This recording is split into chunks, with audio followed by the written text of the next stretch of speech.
It is of great importance for us to host a forum such as this.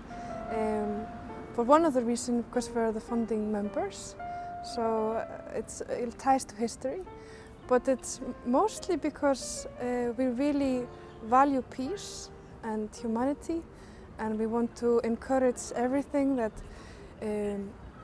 supports peace and encourages the values you talk about in your forum this year, such as love and empathy.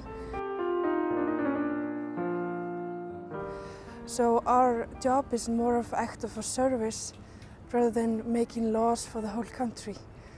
Because we are running the schools and so on. So everything we do really has to reflect these values, because it's all about having discussions with people. And you can't talk to people if you don't have love in mind or authenticity, because that's the core of discussions, people. But it's very important to understand where you come from and just taking the time to be and being in nature. And I really believe in, for example, meditating and just having quiet time without telephones or any kind of distractions. It's a very interesting mixture of different feelings. On the one hand, there's a lot of curiosity because I know it will be very unique what's the days coming. I know that there have been wonderful people thinking since months about this and preparing a very special process of inner experiences and encounters and shifts on the inner level.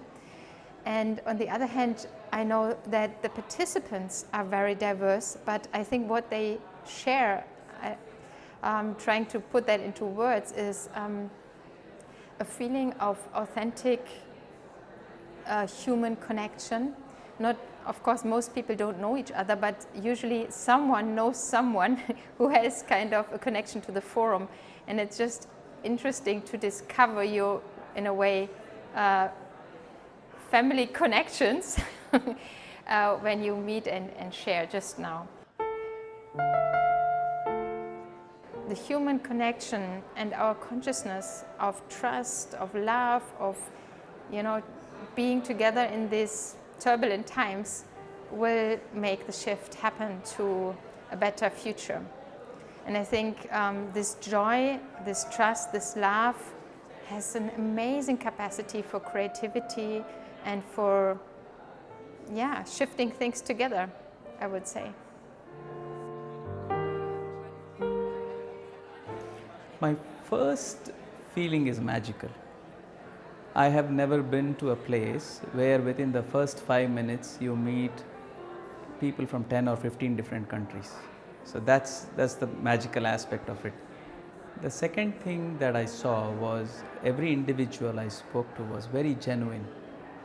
Their intent is very pure, to leave behind something that makes it a better world for humanity.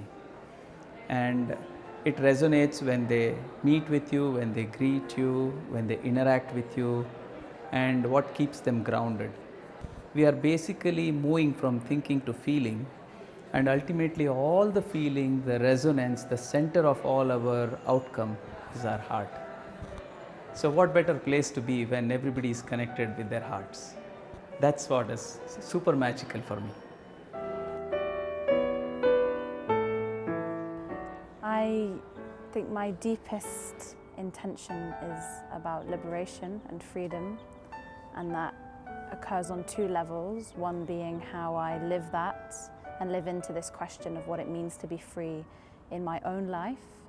And the second one is how I take this back to the community of young people that I work with around the world. And in all of our different contexts, in all of our different countries, we are united in a shared purpose to be free and to use education to be free. And I know that I will learn things and feel things and experience things here that will encourage them on their journey to liberation. And so my intention is to learn and feel and be in service of them and in service of all young people who want to be free. Authenticity and love, I think that are the main things that are so important. If you are authentic, then you can really be the person you are and you want to be, then you're a gift for other people. I really think that personal leadership is very important, that every person has a choice to do what he or she thinks that he or she must do. So, and that's, I think that's also very important, that you live from your own authenticity, and that you then do what you can do to make the world a better place where love is everywhere. I came once before in 2014 to Spirit of Humanity, and that was a very moving time and a very good time in thinking what I did next. And this year I'm turning 75, and it's a good time to reflect on what do I want to do with the years I've got left. How can I most be of service and of love to my family, but also for my work. And the dilemma for me is a balance of I'm doing work I'm really care about. It's mad work. It's trying to change the economic system, but it seems to be working. So we've even managed to get a number of governments to become well-being economy governments, and we got about 400 organisations joined us in 4 or 5 years.